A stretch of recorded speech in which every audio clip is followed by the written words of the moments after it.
Apa sih akan kita alami ketika kita akan meninggal dunia? Ada 5 tahapan yang akan kita lalui. Dan mau matinya mendadak, mau matinya karena sakit, sakitnya lama atau sebentar, mau matinya karena kebakaran, mau matinya karena tenggelam, mau matinya karena diterkam oleh binatang buas dan sebagainya, semuanya akan melalui 5 tahapan ini. Apa itu? Yang pertama, akan datang suatu penyesalan. Atau sebelumnya, yang pertama, akan datang suatu bayangan anak-anak dan istri serta harta bendanya. Akan datang itu semuanya. Diingat anaknya satu-satu, diingat istrinya, diingat harta bendanya berapa, mobilnya 1, 2, 3, 4, 5, diingat. Diingat rekening yang satu berapa isinya, yang satunya berapa isinya, teringat dalam pikirannya dia. Tapi hanya mengingat, diingat, ingat, kemudian dia merasa bahwasanya itu merupakan sebuah beban. Kenapa? Itu adalah sebuah beban yang terjadi kepadanya, yang nanti akan dihisab olehnya, diminta pertanggungjawaban oleh Allah Subhanahu wa taala akan semua yang Allah berikan dan anugerahkan kepadanya. Itu yang terjadi. Sehingga apa? Ya Allah, aku harus meninggalkan mereka. Aku harus meninggalkan anak saya. Ya Allah, aku harus meninggalkan istri saya. Ya Allah, aku harus melepaskan harta benda saya ini yang saya sayangi, yang saya selalu usap dan rawat, ya. Saya harus meninggalkan itu semua. Iya. Yang pertama. Yang kedua, dia akan teringat akan kebaikan dan keburukannya. Kebaikan datang, keburukan juga datang. Dia pernah datang hadir majelis taklim seperti yang sekarang ini kita lakukan. Alhamdulillah, kita ini diberikan kesempatan Allah Ta'ala untuk hadir majelis taklim walaupun online. Nanti akan bahagia. Alhamdulillah, anak pernah hadir majelis taklim bersama fulan, bersama fulan, bersama fulan. Ini termasuk akan membahagiakan, senang. Tapi begitu ingat, ya Allah, aku pernah begini, aku pernah berbuat begini, itu ditampakkan semuanya oleh Allah Ta'ala. Itulah maksudnya Nabi SAW bersabda kepada Sayyidatuna Aisyah, man ahabba lika Allah, ahabba Allah lika'ah, wa man kariha lika Allah, kariha Allah lika'ah. Barang siapa yang cinta dan senang untuk berjumpa dengan Allah, maka berarti Allah juga senang untuk berjumpa dengannya. Allahumma ij'alna minhum. Dan barang siapa yang benci, tidak suka berjumpa dengan Allah, Allah juga tidak suka dan benci untuk bertemu dengannya. Dijawab oleh Aisyah, ya Rasulullah, man minna illa wa yakrahul maut. Ya Rasulullah, tidak ada seorang pun daripada kita kecuali pasti tidak suka dengan kematian. Bagaimana dia akan senang berjumpa dengan Allah? Harus ada kematian. Siapa yang senang dengan kematian? Semuanya masih ingin hidup. Oleh karenanya, ya, kenapa sih setiap orang itu ketika mati, ya, apalagi kalau orang itu tidak baik, matinya itu dengan tersiksa ketika dicabut nyawanya. Bahkan kadang-kadang pontang-panting, loncat sana, loncat sini dan sebagainya sebelum mati dia. Nauzubillah, kalau tanda-tanda orang yang tidak baik seperti itu. Dan semoga bukan kita termasuk dari golongan tersebut. Amin ya rabbal alamin. Kenapa? Karena pada waktu dimasukkan ruh ke dalam jiwa kita, dia berontak, nggak mau. Begitu dimasukkan, dia merasakan nikmat, mau dikeluarkan juga dia tidak mau. Itu yang terjadi. Maka kemudian penyesalan yang sangat. Maka dijawab oleh Nabi SAW, ya Aisyah, bukan seperti itu kejadiannya. Maksudnya adalah man ahabba lika Allah, ahabba Allah liqa'ah. Artinya sebelum dia meninggal, Allah akan tampakkan kebaikan-kebaikannya. Ingat majelis taklim online bersama Ustaz Sega, bersama Fulan, bersama Kiai Fulan, bersama Habib Fulan, bersama Ustaz Fulan. Ditampakkan semuanya. Sehingga apa? Merasa besar harapannya untuk mendapatkan rahmat Allah. Pengen cepat-cepat ketemu sama Allah dengan bawa modal ini. Itu maksudnya. Sehingga apa? Dia ingin cepat-cepat berjumpa dengan Allah. Yang semacam ini berarti Allah juga pengen cepat-cepat berjumpa dengannya. Tapi orang yang tidak baik Allah akan tampakkan juga. Amal-amal yang buruk itu akan ditampakkan oleh Allah Ta'ala, sehingga kemudian dia teringat, dia pernah berzina, dia pernah mencuri, dia pernah berkorupsi, dia pernah menzalimi, dia pernah menghina orang itu, dia pernah mengejek orang itu, dia pernah melukai hati orang itu, dia pernah menzalimi orang itu, dia pernah menyakiti fisik orang itu, dia pernah menyakiti psikis orang itu. Semuanya diingatkan, dilihatkan oleh Allah Ta'ala, sehingga apa? Yang ada dia takut untuk berjumpa dengan Allah Ta'ala, dan benci untuk berjumpa dengan Allah, karena dia tahu satu-satunya yang menyelamatkan adalah kebaikan, bukan keburukan, sementara yang ada pada dirinya hanya keburukan. Nah, sehingga saat itulah dia itu tidak suka berjumpa dengan Allah, pengen tetap jangan sampai berjumpa dengan Allah di dunia aja dulu, gitu. Maka Allah juga tidak suka berjumpa dengannya. Itu maksudnya. Yang ketiga, kita semuanya akan melihat dan berjumpa serta memandang dan menyaksikan dengan mata kepala kita sendiri datangnya malaikat Israel. Kita memang tidak mau sekarang ini, nggak mau, tapi suatu waktu akan bertemu. Dan sekedar info bahwasanya Israel itu ketika datang nggak pakai bilang-bilang.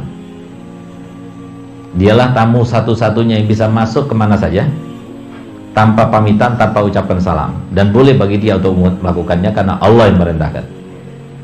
Kalau ada tamu yang tidak mengucapkan salam, tidak izin dulu untuk masuk ke rumah, itu salah, kecuali dia, karena Allah yang merintahkan. Dialah yang tidak pernah meminta izin untuk masuk ke rumah kita, bahkan untuk mencabut nyawa kita, kecuali kepada satu orang yang mulia, yang dicintai oleh Allah Ta'ala. Dan yang mencintai Allah Ta'ala tidak ada yang sepertinya di dalam cinta kepada Allah maupun Allah cinta kepadanya. Dialah Nabi kita Muhammad SAW. Ketika Nabi Muhammad SAW dalam keadaan sakaratul maut, maka datanglah malaikat Israel dengan bentuk manusia yang tampak oleh Sayyidatuna Fatimah. Dia mengetuk pintu rumah Nabi,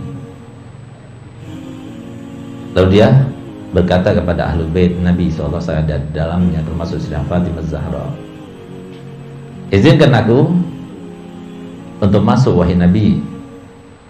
Maka Sayyidatuna Fatimah mengatakan, Rasulullah sedang sakit, apa kamu tidak tahu?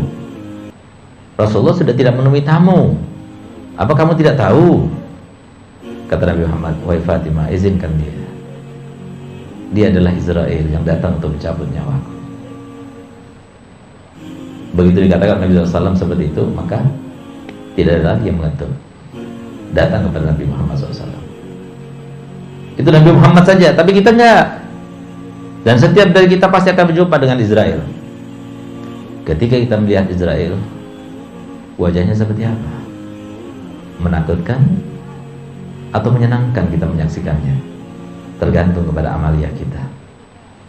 Kalau kita termasuk yang beramal dengan amalia yang bagus, nggak pernah zalim pada orang, selalu bertakwa kepada Allah, tidak melakukan suatu tindakan, ucapan, lintasan kecuali yang menjadi sebuah neraca adalah ketakutan dan ketakwaan kepada Allah, maka dia akan melihat dan memandang Siti Israel dengan wajah yang sangat bagus, sangat menyenangkan, dengan wajah yang putih-putih bersih, pakaian yang putih-putih semuanya, sehingga hal itu tidak akan membuat kita takut.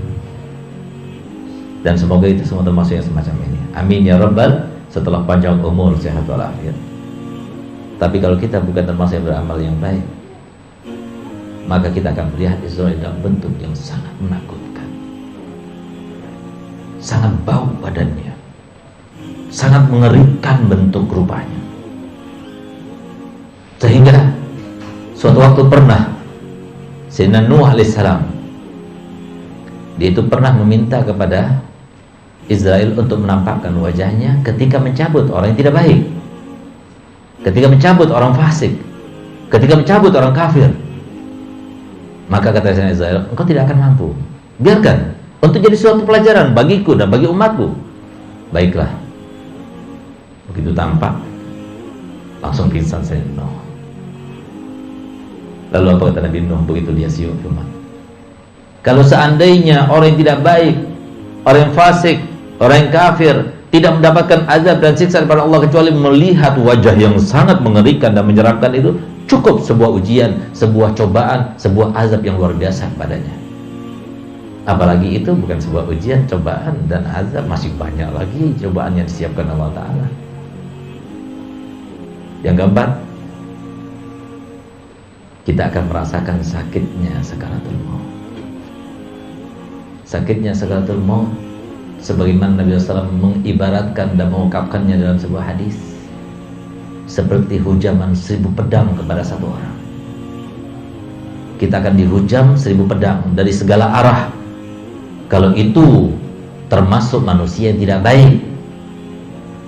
Tapi kalau kita termasuk manusia yang baik, kata Nabi Muhammad, seperti orang yang mencabut satu rambut di dalam sebuah adonan. Kita mau buat kue, lalu tiba-tiba ada rambut yang jatuh. Kita tidak sudi rambut itu kemudian menjadi salah satu bagian daripada makanan itu. Kita ambil rambut itu di antara adonan itu. Terasa tidak? Terasa tidak? Ada yang nempel tidak? Tidak ada yang nempel, diambil aja begitu. Allahumma ja'alna minhum. Kalau kita ingin tahu bagaimana rasa sakitnya kematian, seorang Nabi Allah, bahkan seorang Kalimullah, bahkan seorang daripada 5 ulul azam yang terbaik di antara Nabi dan Rasul, yaitu Nabi Allah Musa alaihissalam, dia pernah merasakan. Dia ingin tahu bagaimana sih rasanya kematian itu. Kamu gak bakal mampu, aku ingin merasakannya. Maka kemudian dicabutnya, itu dikembalikan lagi rohnya. Maka ditanya, bagaimana rasanya wahai Musa? Maka dijawab oleh beliau, seperti kambing yang dikuliti hidup-hidup, darah masih menetes di antara pori-pori yang terbuka, kemudian diletakkan di atas kuali yang dipanaskan sebelumnya. Kira-kira gimana rasanya? Gak ada lagi kulit, tapi yang ada daging, ya, yang sudah dikuliti kemudian diletakkan di atas kuali yang sedang panas-panasnya. Itulah rasa sakit yang luar biasa. Itu bagi orang yang tidak baik. Semoga kita bukan termasuk yang seperti itu. Amin ya rabbal alamin. Dan yang kelima, yang terakhir, ini yang begitu menakutkan, dan ini pasti terjadi pada kita. Salah satu daripada dua hal ini, apa itu? Kita akan ditentukan pada saat itu meninggal dalam keadaan husnul khotimah atau su'ul khotimah. Ini yang dilakukan oleh para aulia.